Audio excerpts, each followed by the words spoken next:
Hello everyone, मैं हूं पवन नेगी और आज के वीडियो में हम लोग पढ़ने वाले हैं क्लास 12 केमिस्ट्री बायोमॉलिक्यूल का पार्ट 3। तो पार्ट 2 में हम लोग देख चुके थे अप टू द मोनोसैकेराइड्स, जिसमें हमने ग्लूकोज और फ्रक्टोज के बारे में देखा था, उनके ओपन चेन स्ट्रक्चर और साइक्लिक स्ट्रक्चर देखे थे। तो आज हम पढ़ने वाले हैं अबाउट द डाइसैकेराइड्स। तो डाइसैकेराइड्स जैसे आपको पहले भी बताया है, नाम से पता चल रहा है, ये ऐसे कार्बोहाइड्रेट या ऐसे सैकेराइड हैं, अगर हम इनका हाइड्रोलाइसिस करेंगे so we will get 2 molecules of monosaccharide, right. 2 molecules of monosaccharide हमें मिलेंगे, राइट। तो इनको हम कहेंगे डाइसैकेराइड्स। तो डाइसैकेराइड में आप देखिए 2 मोनोसैकेराइड डाइसैकेराइड में प्रेजेंट हैं, so they are connected somehow. तो कैसे वो कनेक्ट हैं उसको हम कहते हैं ग्लाइकोसिडिक लिंकेज, राइट। तो the 2 monosaccharides are joined together by an oxide linkage formed by the loss of water molecule and this linkage is called glycosidic linkage। अब इसको समझते हैं ग्लाइकोसिडिक लिंकेज बनता कैसे है, राइट। तो हमारे पास क्या है, there are 2 monosaccharides which are joined together. तो जो मोनोसैकेराइड्स हैं उनमें आप मान लीजिए ये एक पूरा चेन है R, और इसके जो आपका ये CH2 मान लीजिए और ये OH, राइट। तो एक ये अल्कोहल जैसा आपको लग रहा होगा, बट इसमें और भी कई सारे फंक्शनल ग्रुप हैं, ये मैंने कन्वीनियंस के लिए लिया है, right. So this is OH group, और ऐसे ही दूसरे एंड में क्या होगा, एक OH ग्रुप प्रेजेंट होगा CH2, इसको मान लीजिए R' मान लेते हैं। तो ये कितना भी कॉम्प्लेक्स हो सकता है, इससे फिलहाल हमें मतलब नहीं है। अब क्या होगा, the 2 OH will interact with each other, this OH and this OH। तो मान लीजिए मैं इसको और सिंपल बना देता हूँ, OH एंड HO, राइट। तो होने क्या वाला है, OH from one component and H from another component. तो ये यहाँ से क्या हो जाएगा, there is a loss of water molecule, और हमारे पास क्या बच गया फाइनली, O। तो ये जो O लिंकेज है ये दोनों ग्रुप को जोड़ रहा है, राइट। एक साइड हमने लिखा था इनिशियली CH2R, और दूसरे साइड भी हम लिख सकते हैं CH2R'। तो ये दोनों यूनिट आपस में जुड़ गई हैं बाय अ ग्लाइकोसिडिक लिंकेज, RCH2 R'CH2, और ये आपस में जुड़ी हैं बाय दिस ऑक्सीजन, इसी को हम कहते हैं ग्लाइकोसिडिक लिंकेज। सो ग्लाइकोसिडिक लिंकेज कैसे बन रहा है, by the loss of water molecule, और वाटर मॉलिक्यूल का लॉस कैसे हो रहा है, by the interaction of 2 OH group from two monosaccharide units, right। So this is how the disaccharide forms। और अगर हम डाइसैकेराइड का हाइड्रोलाइसिस करेंगे so again we will get the 2 monosaccharide. For example अगर आप देखिए sucrose, the formula is C12H22O11। इसको अगर हम वाटर के साथ रिएक्शन कराएंगे in presence of an acid, तो ये क्या देगा आपको, glucose and fructose. So it means glucose and fructose are connected together in sucrose, और ये दोनों आपस में कैसे जुड़े होंगे, by the glycosidic linkage.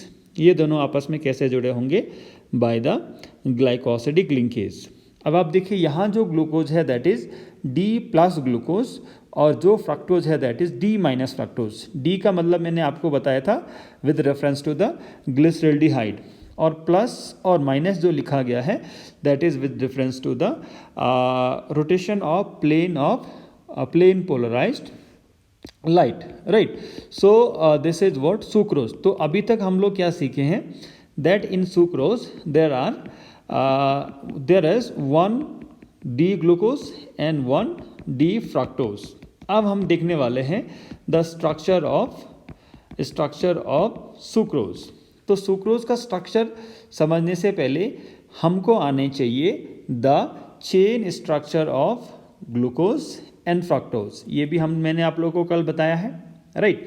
So glucose भी यहाँ पर कैसा ग्लूकोज है, अल्फा डी ग्लूकोज, क्योंकि हमें पता है there are 2 types of glucose, alpha D glucose and beta D glucose. So in this case this is alpha D glucose and this is what beta D fructose, because there are two types of fructose, alpha D fructose and beta D fructose.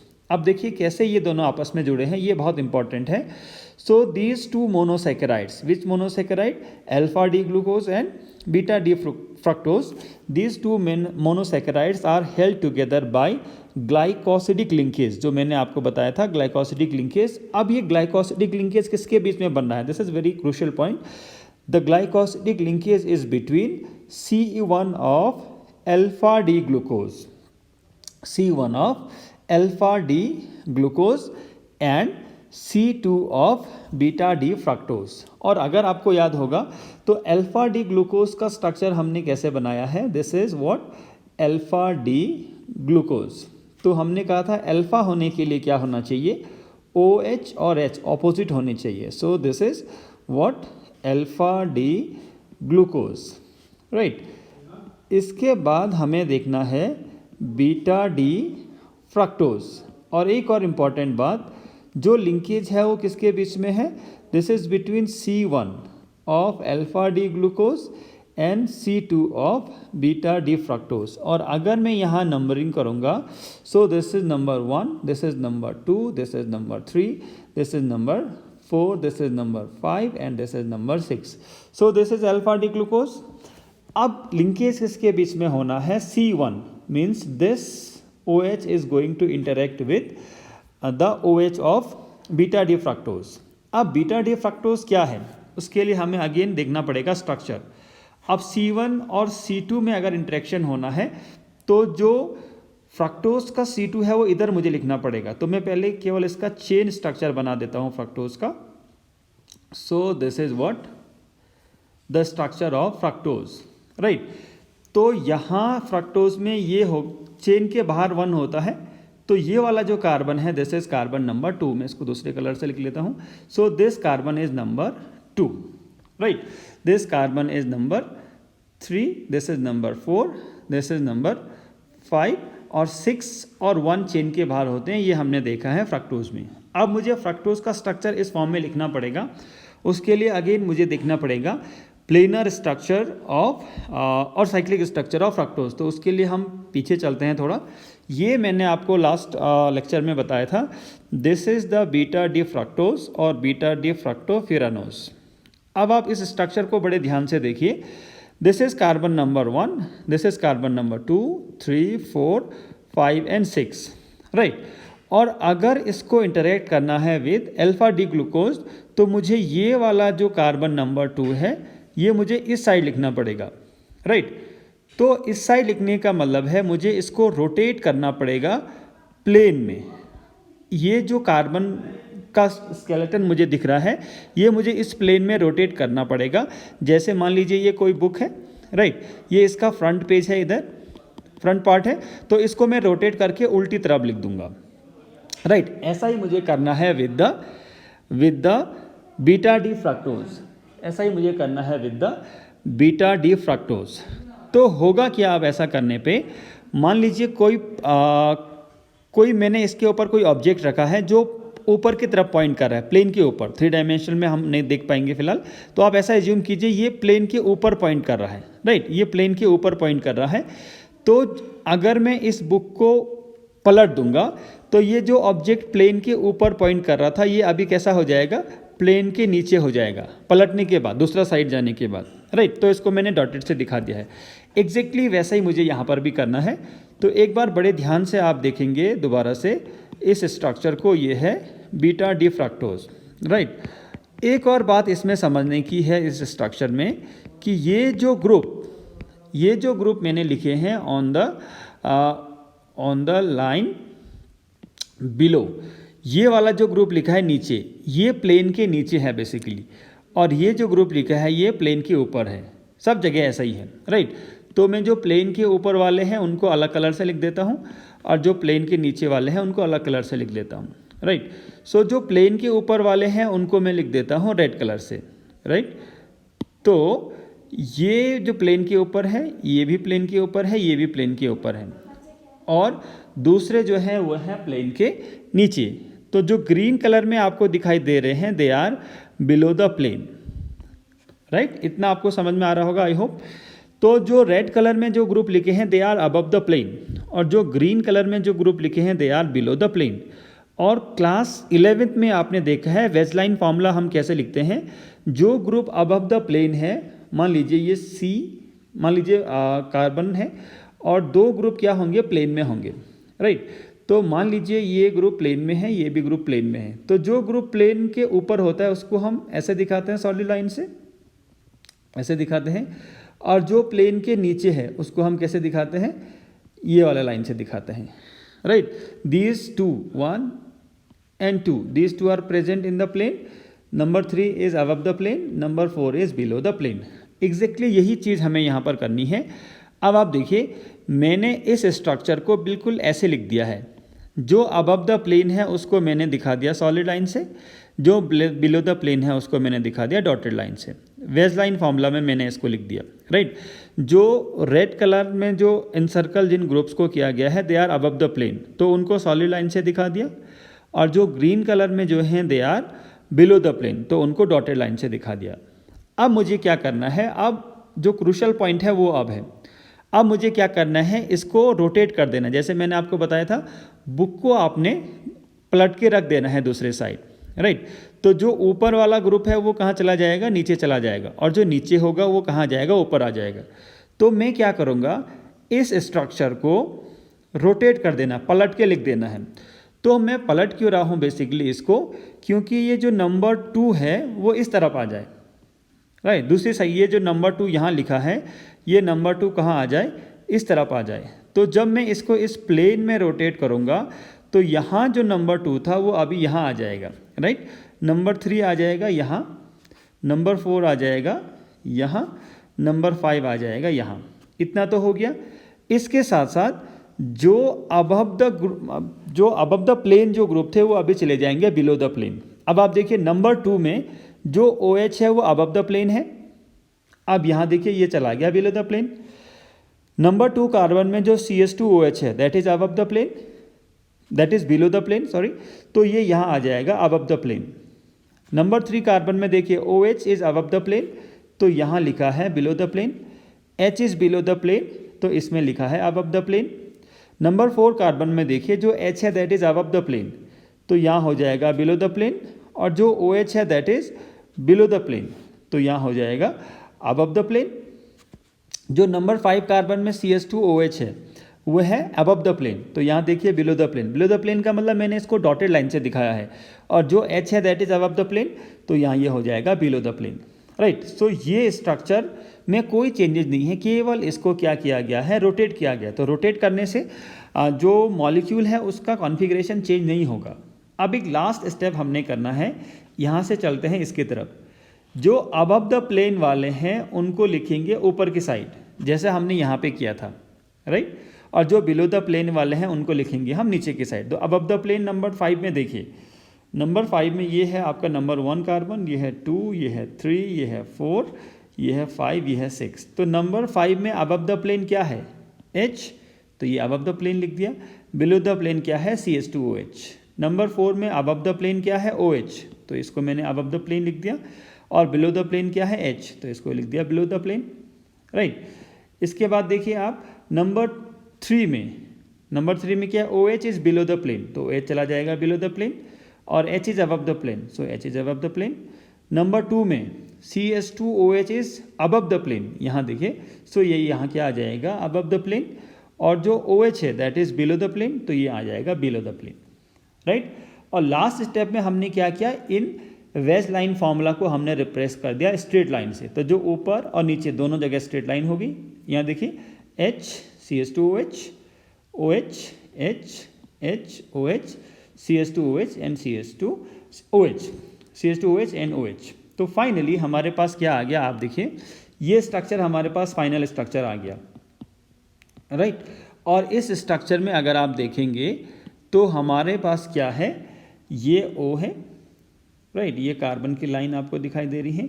तो जो ये वाला carbon है इसमें है OH, right. ये हो जाएगा OH, ये हो जाएगा H OH NH, और ये हो जाएगा CS2OH। तो ये जो स्ट्रक्चर है this is what, this is nothing but this is beta D fructose. अब अगर हमें क्या करना है, अल्फा डी ग्लूकोज ये है और ये हमने बनाया था स्केलेटन बीटा डी फ्रक्टोज का। तो हमारे पास फाइनल स्ट्रक्चर क्या है आप देखिए, दिस इज व्हाट, यहाँ लिखूंगा मैं CH2OH और यहाँ लिखूंगा OH नंबर 2 में। नंबर 3 में आप देखिए क्या है, HNOH। तो नंबर 3 में है आपके पास, यहाँ है H, यहाँ है OH। नंबर 4 में आप देखिए दिस इज OH एंड यहाँ क्या था H।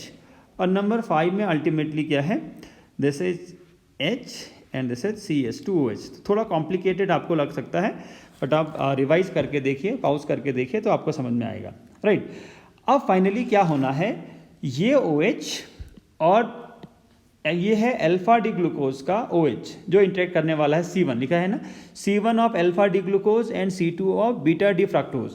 तो C2 of beta D fructose ये है, इसका OH ये है। अब ये दोनों क्या करेंगे, मान लीजिए मैं इस पूरा स्ट्रक्चर को एक लाइन से रिप्रेजेंट करता हूँ OH और इस पूरे स्ट्रक्चर को भी एक लाइन से रिप्रेजेंट करता हूँ तो OH ये हो जाएगा। ये दोनों आपस में रिएक्शन करके एक वाटर का मॉलिक्यूल एलिमिनेट करेंगे और मेरे पास क्या बच जाएगा, हमारे पास बच जाएगा ONO। तो इस O से ये दोनों आपस में जुड़ जाएंगे। सो this is what the glycosidic linkage, और एग्जैक्टली यही है। आप देखिए ये O से दोनों यूनिट आपस में जुड़े हैं, बाकी पूरा स्ट्रक्चर सेम है, ये अल्फा डी ग्लूकोज और ये बीटा डी ग्लूकोज, राइट।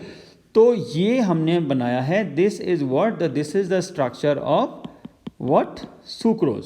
ये जो बनाया है हमने, ये सुक्रोज का स्ट्रक्चर है। तो मैं इसको क्लियर कर लेता हूँ, आपको ज़्यादा अच्छे से दिखाई देगा, राइट। तो ये जो हमने लिखा है, this is what the structure of sucrose. तो आपको आई होप समझ में आ गया होगा कैसे हम बनाते हैं सुक्रोज का स्ट्रक्चर। और ये जो दिखाई दे रहा है आपको, ये है ग्लाइकोसिडिक लिंकेज, राइट। अब कुछ बातें इसमें और हैं। The sucrose is dextro rotatory. Dextro rotatory का मतलब है इसका जो रोटेशन है वो प्लस आएगा, जो स्पेसिफिक रोटेशन है उसकी वैल्यू प्लस होगी, राइट। स्मॉल डी से भी हम बता सकते हैं। बट जब हम इसका हाइड्रोलाइसिस करते हैं तो सुक्रोज का हाइड्रोलाइसिस में आपको क्या मिलेगा, आपको मिलेगा D plus glucose and D minus fructose. और ये कैसा था, बेसिकली ये था प्लस।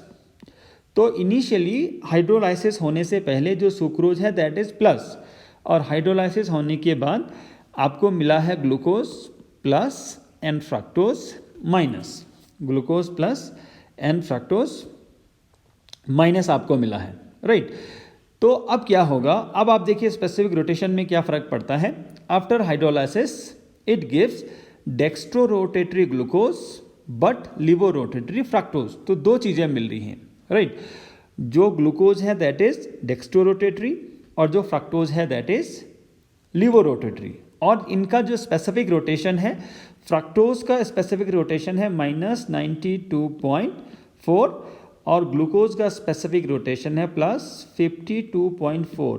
तो ओवरऑल अगर ये एक दूसरे को कैंसिल भी करेंगे तो ओवरऑल जो रिजल्ट आएगा -92.4 में अगर आप 52.4 ऐड करेंगे तो ये जो ओवरऑल रिजल्ट है वो नेगेटिव ही आएगा। और नेगेटिव आने का मतलब है the overall specific rotation is levo rotatory L, और हाइड्रोलाइसिस से पहले ये क्या था, D था, राइट। हाइड्रोलाइसिस से पहले ये क्या था, D था। तो कुल मिला के यहाँ क्या हो रहा है, इन्वर्जन हो रहा है। किसका इन्वर्जन हो रहा है, जो प्लेन पोलराइज लाइट है उसका इन्वर्जन हो रहा है, या स्पेसिफिक रोटेशन का इन्वर्जन आप मान लीजिए। अगर मैं इसको सम अप करूँ तो क्या है, यहाँ प्लस है और इन दोनों का जो ओवरऑल आया है वो माइनस है। ये स्पेसिफिक रोटेशन की मैं बात कर रहा हूँ, या यहाँ आप मान लीजिए D और इन दोनों का कंबाइन करके आया है L।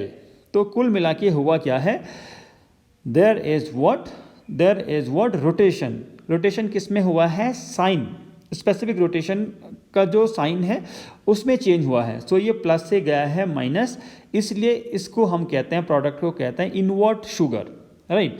इनवर्ट शुगर क्या है, it is a mixture of D plus glucose and D minus fructose. और इस पूरी रिएक्शन को आप कहते हैं इन्वर्जन ऑफ शुगर। और कौन सी शुगर है, बेसिकली ये सुक्रोज का इन्वर्जन हो रहा है, राइट। तो प्लस से माइनस में। सो this is all about the disaccharide में क्या देखा था हमने, सुक्रोज, सिंपल, राइट।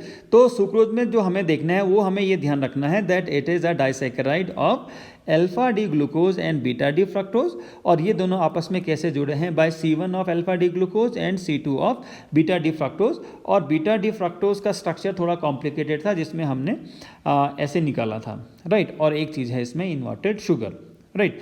एक और चीज़ इसमें रह जाती है, मैंने आपको बताया था reducing and non reducing sugar. तो reducing and non reducing sugar आपको याद होगा। तो रिड्यूसिंग शुगर वो होता है जो टोलेंस रिएजेंट या फेलिंग सोल्यूशन को क्या कर देता है, रिड्यूस कर देता है। और रिड्यूस वही कर पाएगा जिसमें फ्री एल्डिहाइड या कीटो ग्रुप होगा, राइट। जिसमें फ्री एल्डिहाइड या कीटो ग्रुप होगा वही क्या कर पाएगा, फेलिंग सोल्यूशन के साथ रिएक्शन कर पाएगा। अब फ्री एल्डिहाइड ग्रुप आपको याद होगा वो हमने देखा था ओपन चेन में।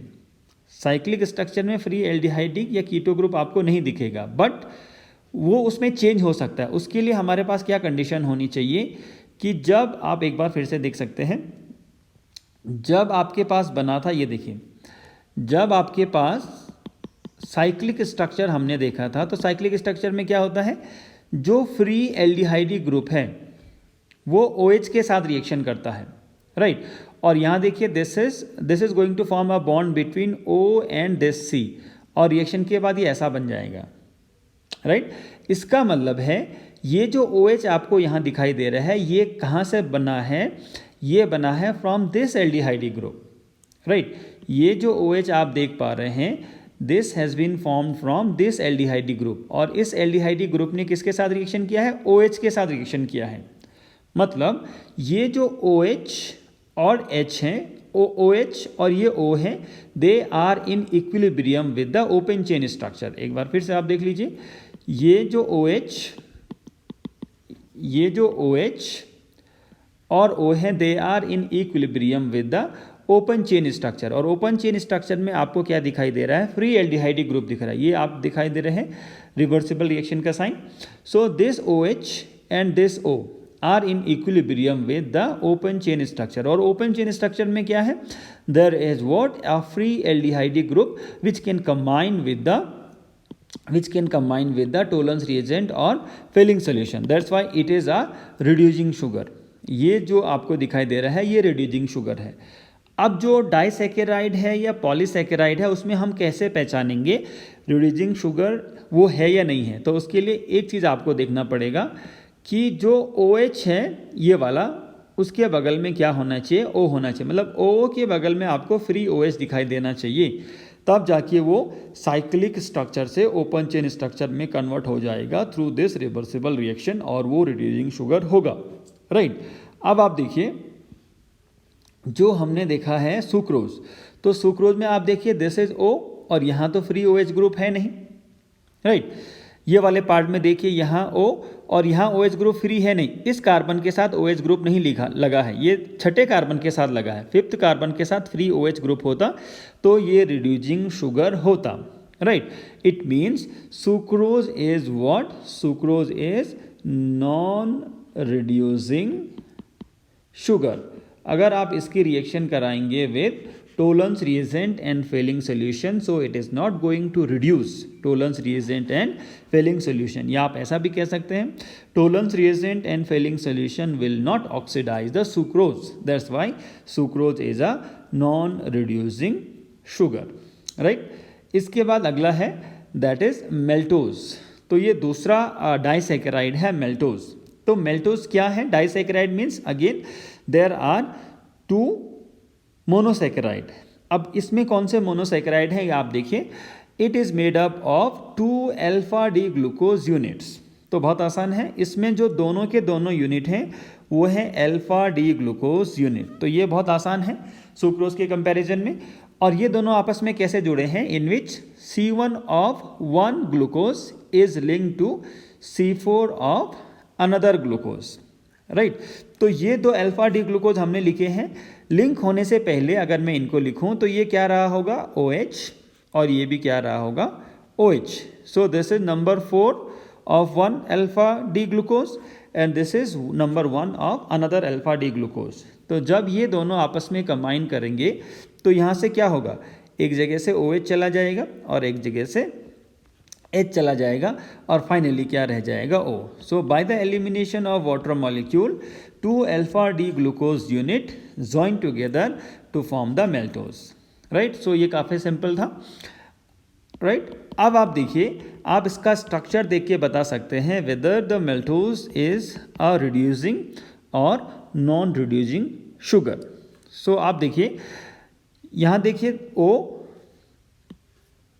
There is O and there is no free OH group, तो यहाँ से तो पॉसिबल नहीं है. अब आप देखिए there is O and there is free OH group, तो ये दोनों कंबाइन करके क्या बना सकते हैं, एक ओपन चेन स्ट्रक्चर बना सकते हैं जिसमें there is a free aldehyde group.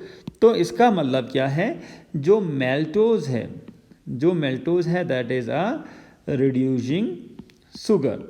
Right, आपको केवल एक बात याद रखनी है, all monosaccharides are reducing sugar but disaccharides में केवल कुछ ही आपको मिलेंगे, जैसे sucrose was not a reducing sugar but maltose is a reducing sugar. Right, इसके बाद हम देखते हैं लैक्टोज. तीसरा जो डाइसैकेराइड है वो है lactose. Right, it is more commonly known as milk sugar since this disaccharide is found in the milk. Right, milk sugar भी हम कहते हैं लैक्टोज को. अब आप देखिए कैसे ये बनेगा. It is composed of beta D galactose and beta D glucose. दो चीज़ें इसमें हैं, एक है बीटा डी गैलेक्टोज और बीटा डी ग्लूकोज. अब बीटा डी ग्लूकोज का स्ट्रक्चर हमें पता है, एक बार मैं फिर से यहाँ पे ड्रॉ कर लेता हूँ. बीटा डी ग्लूकोज कैसे होगा, बीटा के लिए मैंने आपको बताया था यहाँ होना चाहिए OH और O एक डायरेक्शन में होने चाहिए, दिस इज H, इसके बाद ये है H OH, this is OH H, और यहाँ होता है H OH और यहाँ होता है H, यहाँ होता है CH2OH. This is what, beta D glucose. अब बीटा डी गैलेक्टोज क्या है, ग्लूकोज और गैलेक्टोज में केवल एक अंतर है, वो है कॉन्फ़िगरेशन एट कार्बन नंबर 4. अगर मैं नंबरिंग करूँ, this is 1 2 3 4 5 and this is 6. So configuration at carbon number 4 का मतलब है इस वाले कार्बन में कॉन्फ़िगरेशन उल्टा हो जाएगा, मतलब OH और H की पोजीशन क्या हो जाएगी, चेंज हो जाएगी. राइट, तो गैलेक्टोज में क्या होगा, OH will be above the plane and H will be below the plane. तो अगर मैं गैलेक्टोज का स्ट्रक्चर ड्रॉ करूं तो ये कैसे होगा, देखिए राइट, तो अगर मैं गैलेक्टोज का स्ट्रक्चर ड्रॉ करूं तो ये कैसे होगा, ये हो जाएगा. इसके लिए मुझे क्या करना है, अब आप देखिए यहाँ मैं बना लेता हूँ गैलेक्टोज का स्ट्रक्चर. राइट, तो गैलेक्टोज आपको बताया ये है आपका ग्लूकोज. राइट, OH यहाँ है. तो गैलेक्टोज के स्ट्रक्चर के लिए मुझे चाहिए, और ये भी O. राइट, और ये भी बीटा डी गैलेक्टोज है. तो बीटा डी गैलेक्टोज का मतलब यहाँ OH यहाँ H. कार्बन नंबर 1 में कोई चेंज नहीं, कार्बन नंबर 2 में कोई चेंज नहीं, कार्बन नंबर 3 में कोई चेंज नहीं, केवल नंबर 4 में होगा. तो मैं यहाँ क्या कर देता हूँ, OH को ऊपर लिख देता हूँ. राइट, और इवन कार्बन नंबर 5 में भी कोई चेंज नहीं. तो जो चेंजेज हैं वो केवल किस में है, कार्बन नंबर 4 में. यहाँ आप देखिए और यहाँ आप देखिए. अब किस में कॉम्बिनेशन किस में होना है, C1 and C4, C1 of beta D galactose. So 1 2 3 4 5 and 6. तो यहाँ का C1 और यहाँ का C4. तो अब ये ऑपोजिट साइड आपको लिख रहे हैं, तो आप ऐसा इनको लिख सकते हैं OH और यहाँ से आ जाएगा एक और OH. तो ये आपस में कंबाइन करके एक वाटर का मॉलिक्यूल एलिमिनेट करेंगे, इसलिए आपको जो रिएक्शन है वो स्ट्रक्चर ऐसा आपको दिखाई दे रहा है. राइट, सो ये बना है आपका गैलेक्टोज. अब आप देखिए ये रिड्यूसिंग शुगर होगा या नहीं होगा. सो रिड्यूसिंग शुगर होने के लिए मैंने क्या बताया था आपको, there should be free OH group adjacent to O. तो यहाँ पर तो नहीं है, बट यहाँ आप देखिए there is O and OH adjacent to each other, so it means it is a reducing sugar. It is a reducing sugar. So हमने देखा lactose is a reducing sugar, maltose was also a reducing sugar, but sucrose was not a reducing sugar. तो ये हमारे पास main example थे disaccharide के. इसके बाद हम देखते हैं polysaccharide. So polysaccharide means which contain large number of monosaccharide molecules joined together by glycosidic linkage. Right? तो क्या है basically polysaccharide contains a large number of monosaccharide units joined together by glycosidic linkage, and these are the most commonly encountered carbohydrate in the nature. और ये basically हैं use होते हैं as a food storage and structure material. तो क्या क्या mainly है हमारे पास? सबसे पहले स्टार्च. राइट, बहुत कॉमन भी हम सुनते आते हैं from class 6 onwards. So starch is the main storage polysaccharide of the plants. Plants का स्टोरेज पॉलीसैकेराइड है. राइट, प्लांट जो अपना फूड स्टोर करते हैं वो किस फॉर्म में करते हैं? स्टार्च की फॉर्म में स्टोर करते हैं. Right, it is the most important dietary source for human beings. और हमारे लिए डाइट्री सोर्स जो एनर्जी गिविंग जो फूड है वो स्टार्च ही है. Right, high content of starch is found in cereals, roots, tubers and some vegetables. Right, वो सोर्सेज आपको पता है. अब जो बेसिकली हमें देखना है यहाँ पर, ये किससे मिलकर बना है? तो यहाँ पर देखने वाली बात है, it is a polymer of alpha glucose. किससे बना है? अल्फा ग्लूकोज से बना है. और इसके दो पार्ट हैं. वो दो पार्ट क्या हैं वो आप ध्यान से देखिए. इसके दो पार्ट हैं. एक पार्ट को हम कहते हैं एमाइलोज और एक पार्ट को हम कहते हैं amylopectin. So we can say that starch is composed of two component, one is amylose and one is amylopectin. अब क्या डिफरेंस है इन दोनों में वो देख लीजिए. जो एमाइलोज है it is water soluble component. ये क्या है? वाटर सॉल्युबल कंपोनेंट है. And it constitutes about 15 to 20% of the starch. Right, ये तो बात हुई इसकी कंपोजिशन की. Chemically amylose is a long unbranched chain with 200 to 1000 alpha D plus glucose units held together by C1 and C4 glycosidic linkage. केवल और केवल क्या है इसमें? अल्फा डी ग्लूकोज के यूनिट आपस में जुड़े हैं. और एक और बात, ये क्या है? अनब्रांच्ड है. इसमें कोई ब्रांचिंग नहीं है, ये स्ट्रेट चेन है. और साथ में the branching is formed by C1 and C4 glycosidic linkage. Right, so इसके साथ साथ ये तो अमाइलोज की बात हुई. एमाइलोपेक्टिन हम आगे देख लेंगे. अब अगर मुझे स्ट्रक्चर बनाना है अमाइलोज का, तो मुझे सिंपल क्या पता होना चाहिए? मुझे पता होना चाहिए अल्फा डी ग्लूकोज का स्ट्रक्चर. राइट, तो अल्फा डी ग्लूकोज का स्ट्रक्चर हमें पता है. हम क्या बना लेंगे? हम बना लेंगे अल्फा डी ग्लूकोज का structure. So this is alpha D glucose. यहाँ मैं लिख देता हूँ क्योंकि अल्फा है, इसका मतलब OH यहाँ होगा.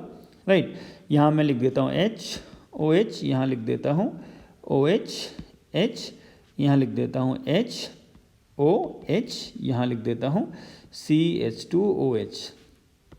Right, so this is one unit of alpha D glucose.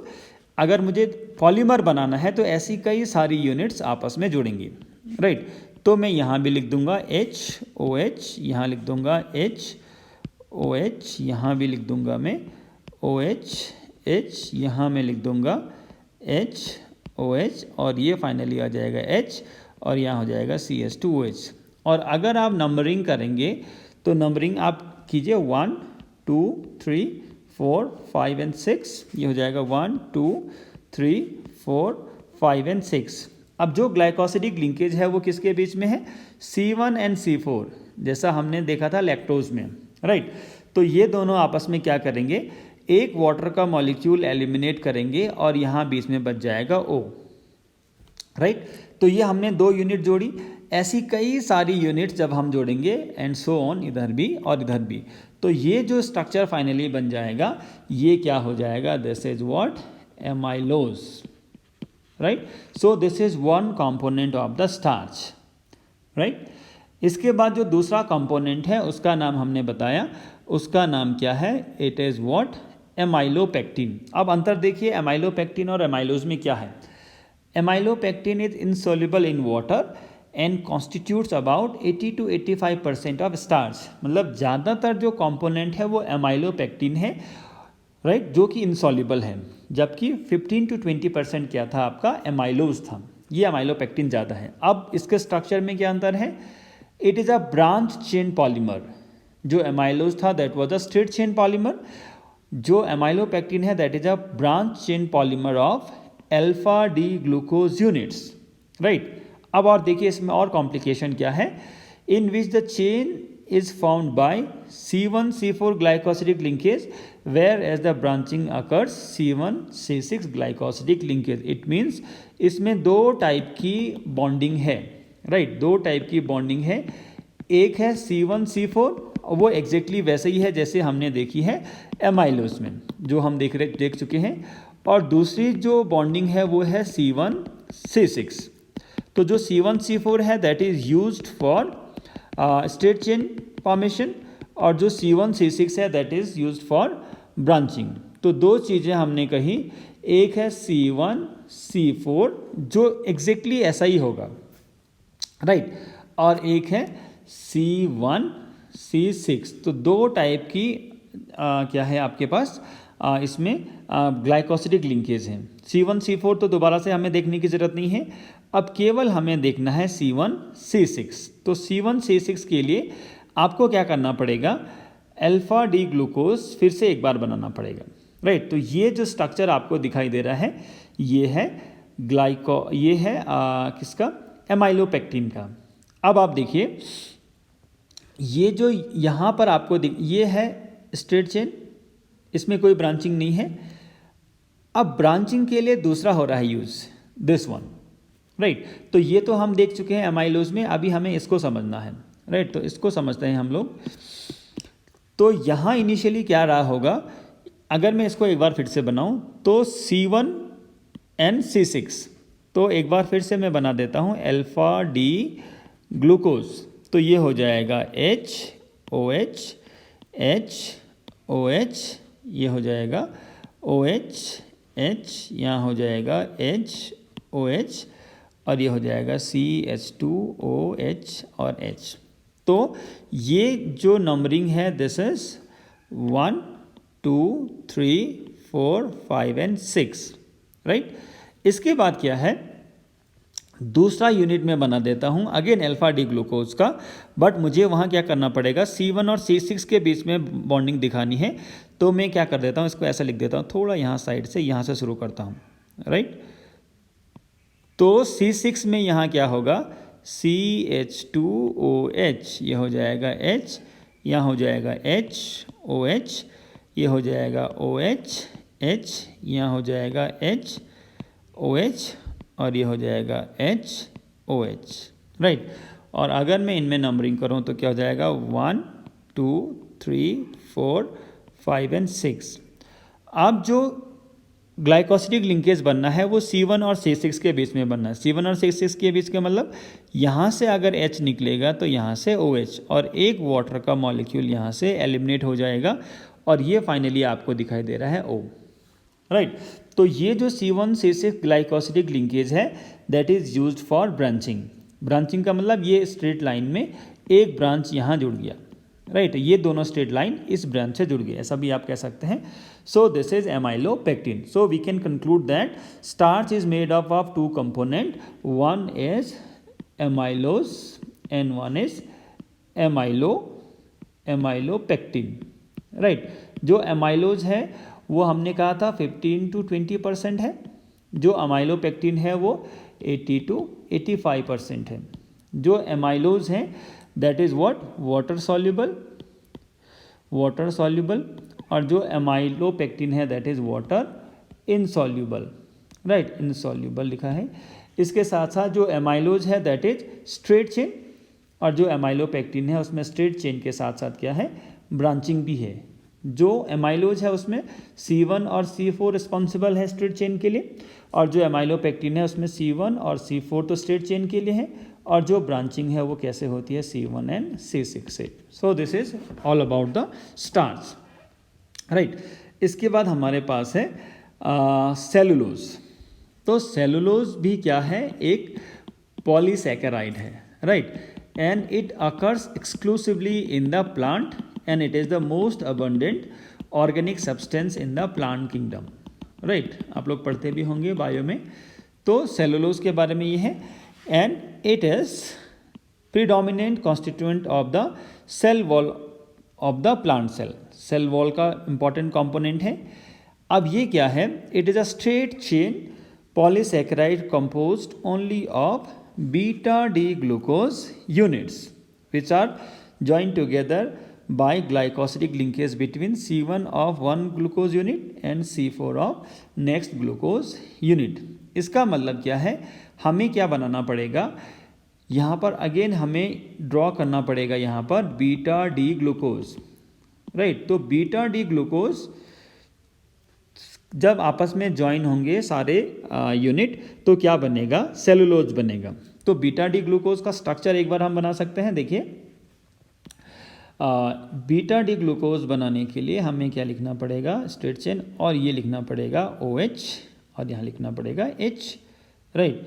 ये हो जाएगा H OH, ये हो जाएगा OH H, और यहाँ क्या हो जाएगा H OH, और ये हो जाएगा CH2OH NH। So this is what beta D glucose. Beta कैसे कह रहे हैं, ये वाला आप देखिए, right. So this is one beta D glucose. अब दूसरा बीटा डी ग्लूकोज हमने बनाना है, तो मैं मान लीजिए यहाँ बना लेता हूँ। तो दूसरा बीटा डी ग्लूकोज मैं बना लेता हूँ यहाँ, राइट। सो O जगह कम है, तो ये हो जाएगा OH H, ये हो जाएगा H OH, ये OH H, ये हो जाएगा OH H, और ये हो जाएगा CH2OH NH। अब नंबरिंग अगर मैं करूँ, सो दिस इज 1 2 3 4 5 एंड 6, और यहाँ अगर मैं नंबरिंग करूँ, सो दिस इज 1 2 3 4 5 एंड 6। अब किसके बीच में होनी है linkage, this is between C1 and C4। तो यहाँ देखिए, ये है C1 और ये है C4। तो इनके बीच में जब लिंकेज होगा तो एक वाटर का मॉलिक्यूल एलिमिनेट होगा और ये ग्लाइकोसिडिक लिंकेज से जुड़ जाएंगे बाय O। तो ये आप देखिए, ये है ग्लाइकोसिडिक लिंकेज, ये ग्लाइकोसिडिक लिंकेज। जो आपको छोड़ा पोर्शन दिख रहा है, ये पॉलीमर यहाँ एक्सटेंड होगा, और यहाँ H आप लिख सकते हैं, राइट। बुक में नहीं लिखा है, आप लोग लिख सकते हैं H and H। So this is structure of what, cellulose. ये भी एक पॉलीसैकेराइड है। तो यहाँ पर आपको ध्यान रखना है, केवल किसके बीच में लिंकेज है, बीटा डी ग्लूकोज, और जो लिंकेज है वो C1 एंड C4 के बीच में स्ट्रेट चेन है, कोई ब्रांचिंग नहीं है, राइट। इसके बाद एक लास्ट है आपके पास, दैट इज ग्लाइकोजन। स्टार्च और ग्लाइकोजन में कुछ रिलेशन भी है, आप देख सकते हैं। The carbohydrate are stored in animal body as glycogen. तो जो स्टार्च है वो किस में स्टोर रहता है, प्लांट्स में, और जो ग्लाइकोजन है, जो एनिमल जो फूड स्टोर करते हैं, वो किस में फॉर्म में करते हैं, ग्लाइकोजन की फॉर्म में। ये मेन डिफरेंस है, right. It is also known as animal starch because its structure is similar to amylopectin and is rather more highly branched. इसका जो स्ट्रक्चर है ये कैसा होता है, एमाइलोपेक्टिन, जो हम पहले देख चुके हैं, राइट। तो एक बात ध्यान देने वाली है कि जो ग्लाइकोजन है that is the animal starch, मतलब एनिमल जो फूड स्टोर करते हैं वो ग्लाइकोजन की फॉर्म में स्टोर करते हैं, और जो प्लांट जो फूड स्टोर करते हैं वो स्टार्च की फॉर्म में स्टोर करते हैं, राइट। इसके साथ साथ एनिमल में अगर आप ह्यूमन बॉडी में देखेंगे, so it is present in liver, muscles and brains, right. When the body needs glucose, enzymes breaks the glycogen down to glucose. ठीक है, जो हमारा बॉडी में जो फूड स्टोर है वो किस फॉर्म में हमने बताया, ग्लाइकोजन की फॉर्म में है। और जब हमें एनर्जी की रिक्वायरमेंट होती है तो एंजाइम्स, राइट, जो बायोकैटालिस्ट हैं वो इस ग्लाइकोजन को किस में कन्वर्ट कर देते हैं, ग्लूकोज में कन्वर्ट करते हैं, और हमारी बॉडी या बाकी एनिमल की बॉडी उसको यूटिलाइज करती है। एक और इम्पॉर्टेंट चीज़ है, जो ग्लाइकोजन है that is also found in yeast and fungi. Animals में तो होता ही है, साथ में यीस्ट और फंगाई में भी होता है, राइट। तो इम्पोर्टेंस ऑफ कार्बोहाइड्रेट्स आप लोग देख सकते हैं। So this is all about the part third of the biomolecule. एक और टॉपिक इसमें बच गया है, वो हम नेक्स्ट पार्ट में कवर करेंगे। So thank you very much, thank you for watching.